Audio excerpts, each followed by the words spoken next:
ना जानते थे कि अगर सती मेरी बात को नहीं मान रही है तो होनी बड़ी बलवती है, अब उसे कोई नहीं रोक सकता। जो होना है वो होकर के रहे। एक निवेदन वो करें, पति की आज्ञा का उल्लंघन करना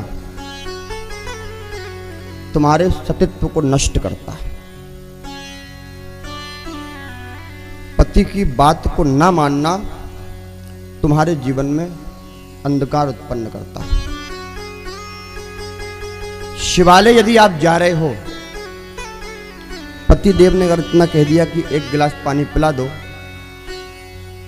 और आपने ये कह दिया कि हमें तो जल्दी जाना है, शिवालय में भीड़ पड़ जाती है, खुद के हाथ से पी लो, आपका पतिव्रत धर्म तत्क्षण नष्ट हो जाता है। साहब तत्क्षण, हम नहीं कह रहे हैं, शिव महापुराण कह रहा है। पार्वती खंड को पढ़ना, उसमें एक एक बात लिखी। दूसरा निवेदन, अगर शिवालय जाना छूट जाए तो छूट जाए, लेकिन अगर आपने आपके पति के द्वारा मांगे गए पानी को यदि पतिदेव को प्राप्त करा दिया तो समझ लेना भोलेनाथ ने आपके जल को स्वीकार कर लिया, आपकी पूजन को स्वीकार कर लिया।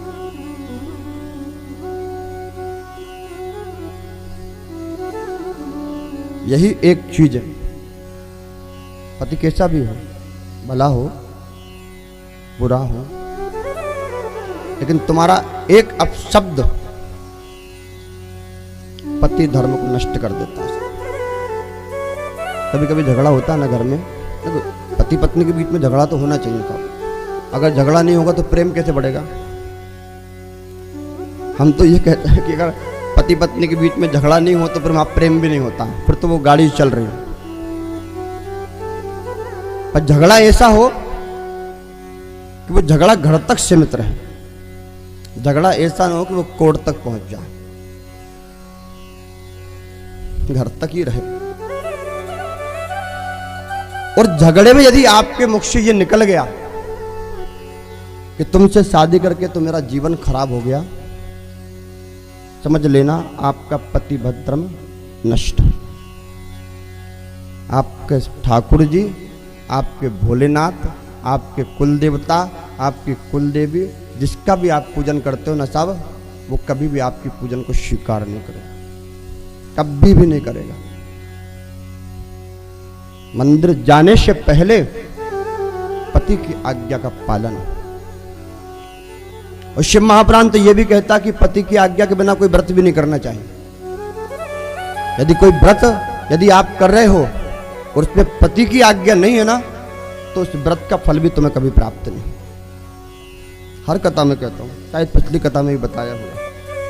अब कितने लोगों ने माना, कितने लोगों ने नहीं, मुझे नहीं पता, परंतु शास्त्र की कथा चल रही है तो हम तो बार बार कहेंगे। और इसलिए कहेंगे कि आपके हर एक प्रश्न का उत्तर शिव महापुराण के अंदर है।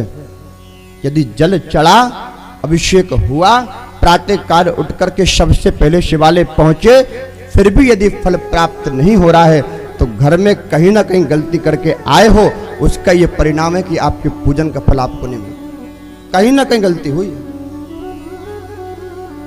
पति को परमेश्वर एक दिन के लिए मत मानो, वो भी करवा चौथ के दिन। और इसमें कोई विनोद की बात नहीं है साहब, न ये कोई मजाक की बात है। परमेश्वर तो परमेश्वर ही होता है साहब। जिसको अगर शास्त्रों ने आपको धर्म पत्नी कहा है तो पति को परमेश्वर कहा गया। आप धर्म की ध्वजा हो, और धर्म की ध्वजा होने के कारण आपका सबसे पहले परमेश्वर आपका पति, सबसे पहला परमेश्वर आपका पति।